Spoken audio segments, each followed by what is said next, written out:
Mən hərbi hazırlıq müəllimi işləyirəm orta məktəbdə. Dərsə girəndə əvvəllər utanırdım.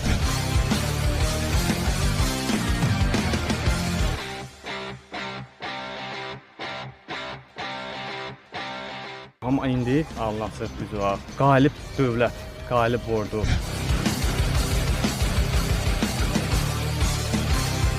Onlar Azərbaycan adı çəkiləndə cəhənnəm yaşayarlar. Komissarlığa getdim.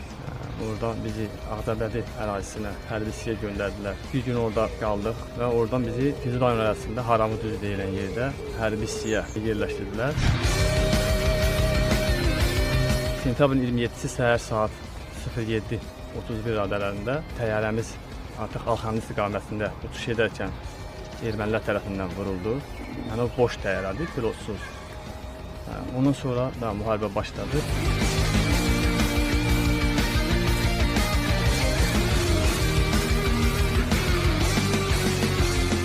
Müharibəyə divizyonun kəşfiyyat rəisi kimi təyin olundum və fəaliyyətə başladıq. Həmin gündən etibarən artıq onlar elə bir vəziyyətə düşmüşdülər ki, özləri də etiraf edirdilər ki, Azərbaycan ordusunun döyüşçüləri, bütün bölmələri gözlənilməz bir dərəcədə onlara zərbələr vurur. Demək olar ki, onların gözlərini açmağa qoymurduq. Millətimiz, xalqımız var olsun. Biz döyüşürdük mülki cəmaət. Nə lazımdır əllərindən gələni bizə köməklik göstərirdilər. Şuşa istiqamətinə doğru yaxşı döyüşlərimiz oldu. Erməni snayperi tərəfindən sağ qolumdan vuruldum. Buna baxmayaraq hospitala heç bir yerə desələr də getmədim. Yəni döyüşümü davam etdirdim. Orada ilkin yardım göstərildi. Bir bölməmiz Tuğ kəndində qalmışdı. Mənə tapşırıq verildi ki, gedib onlar gətirilməlidir. Hətta gedərkən qarşımızda bizim bir mərmi maşınımızı ermənilər vurdu. Allah rəhmət eləsin, bir şəhidimiz oldu, 2 yaralı. Onları götürüb qayıdan vaxtı həmin yolu ermənilər vururdular.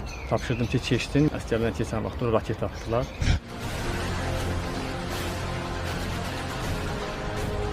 Bütün dünyaya sübut elədik ki, biz döyüşkən xalqıq. Bizim ərazimizə, ərazi bütövlüyümüzə göz tikənlər bilməlidir ki, onların qarşısında Azərbaycan ordusu dayanıb, dəmir yumruq Cənab Ali Başkomandanın qeyd etdiyi kimi bizlə Azərbaycan ordusu ilə qarşılaşmaq, təsir göstərmək çətin məsələdir.